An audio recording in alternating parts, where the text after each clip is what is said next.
So what did Manchester City do after Pep Guardiola? Don't worry, he's not going anywhere just yet, but he has said that he's not going to stay beyond his current contract. So, Ali Moreno, it looks like in the summer of 2025, just a couple of years from now, Manchester City will be looking for a new boss. If you are them, are you involving Pep Guardiola in that conversation to find his successor, just like Manchester United did with Sir Alex Ferguson? I'll have a conversation or two. Okay. I like his input. I would like to sort of get his feedback as to what he thinks the direction of the club should be.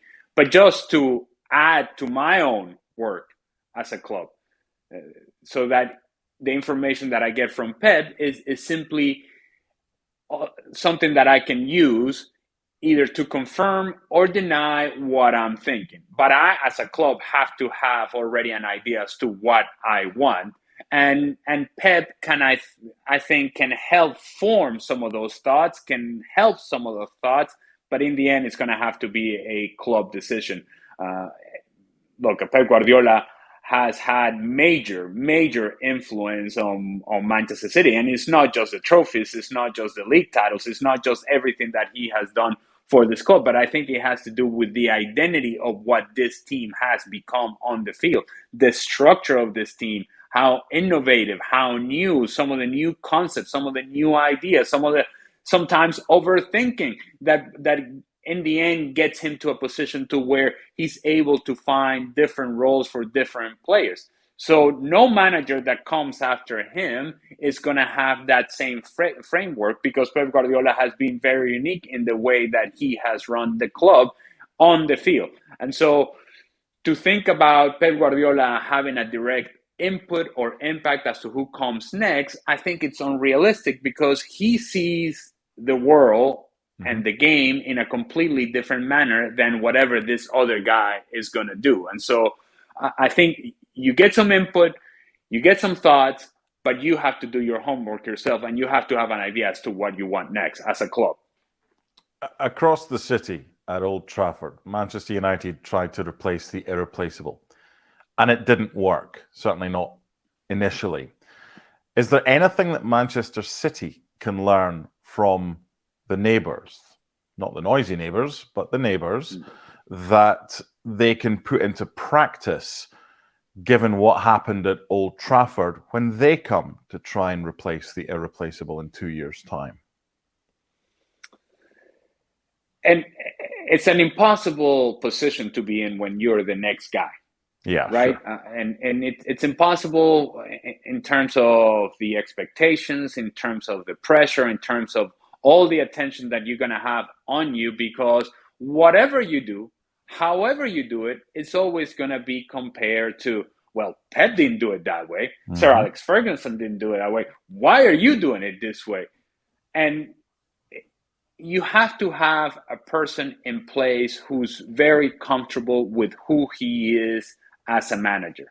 You have to have a person in place that I think has a track record, and I think there is a history of success, and there is a personality that can withstand what's going to be, in some ways, very unfair expectations and surreal expectations, to be honest with you, unrealistic.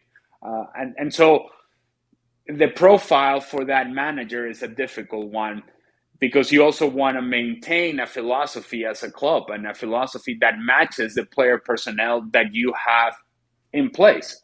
And if you have been an entertaining team to watch, then that philosophy must remain. And so finding that combination, and it's a bunch of moving pieces and moving parts, and it's a puzzle that is complicated to put together, but you have to have a certain profile of a manager with a certain level of success, and a manager that is whose philosophy is entertaining, is wonderful to watch, and is also results based. That's why it becomes a tricky decision. But hey, you got 2 years to make that decision. And so therefore, if you're Manchester City, you have to start this process right now. If they do, and I'm sure they have already, should Mikel Arteta be among the men that they consider to replace Pep Guardiola? Well, I think they should consider him, but I don't know that Mikel Arteta would want this position. I think he has found a place at Arsenal where, given the success of this season and potentially what the success may be over the next few years, he may just become his own version of Pep Guardiola at Arsenal. And while he has been the assistant to Pep Guardiola in the past, he has found independence and he has found identity within Arsenal that separates him from Pep Guardiola. If you come back to Manchester City, then you go back under that umbrella and you become sort of this is what Pep did and this is why I do this. That separation is not natural if you are in the same club. I think it has happened naturally by him going to Arsenal and being successful at Arsenal. And I don't think Arsenal would want to see Mikel Arteta walking out the door anytime soon. And so while they may consider him, I don't think it's happening. And that's the other thing as well, because it's easy to consider him, but who's to say that he's got this project, he might not even want to go. Who knows? If Manchester City come calling, we'd see in 2 years' time. You've spoken a lot about Pep and the ethos that he leaves. The difficulty about replacing someone like Pep Guardiola, as David Moyes found at Old Trafford, it's like taking the mic from Sinatra. Okay, it's not easy. So, do you look for someone, if you're Manchester City, that has achieved a lot in the game, maybe someone more experienced? Do you look for an up-and-comer? Or do you think, you know what, we've had success here. We're going to look at someone like Enzo Maresca, his assistant, who's been linked with some decent jobs, including Celtic recently, maybe wants to be his own man again, knows the way of Manchester City and the system. Could that be a way where you look within the club when it comes to replacing Pep? Yeah, you can, but it would feel, and this perhaps would be an unfair judgment, but it would feel like if indeed would be somebody in the profile of Enzo Maresca, it would feel like it would be a holdover till the next big name comes. Okay. And again, maybe an unfair assessment, and he could potentially be a great answer, and we just don't know. But it certainly would feel as he would just be a Band-Aid, and we're just waiting for the next available big name that we think can take us into the heights that we believe this club should be. I really think that in order to walk into a place like Manchester City, you have to have a resume that is filled with success. And that's the club that they have become, right? And we're talking about European champions. We're talking about ridiculous standards in the league, ridiculous standard of success. Mm-hmm. And it's a brand that is now recognizable to the point to where it has to be a manager with a background of success and recent success, for that matter. So I think, depending upon what his situation is, the profile of a manager that I would be looking into would be a guy like Zinedine Zidane. Now, he would be potentially holding out for the French national team job, and maybe that's something that he would prefer. But it would be a guy that has had recent success. It would be a guy that walking into the locker room, those players would pay attention right away, given that success, not only as a manager, but as a player as well. And while some people might say, well, that shouldn't play a role, it does play a role. Zinedine Zidane walks into any locker room, players sit up and they pay attention. Yeah. And given his success with Real Madrid, I think that's the sort of profile that I would be looking into if I were Manchester City. Now, I don't know if he's going to be available or not, because other things may change for him in the future. But that's the sort of name that I would be looking into. Any other front runners for you? Well, I'd tell you names that would have been in this conversation that now their names have lost a little bit of luster. You think of young up-and-coming guys, you would have thought maybe Julian Nagelsmann could have been a name. Nah, I don't think so. I moved on from that guy.